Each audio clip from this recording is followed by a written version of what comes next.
Ամենա, այսպես կարկառուն դեմքը Իմամօղլուն է, որովհետև նա իր հակառակորդն էր,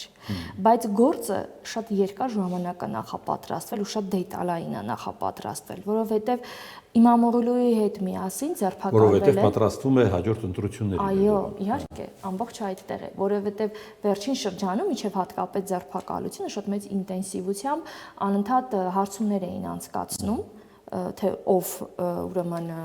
հաջորդ ընտրություններին կհավակնի նախագահի պաշտոնի համար ու բոլոր հարցումներում, ընդ որում նաև իշխանական հետաքրքիր է,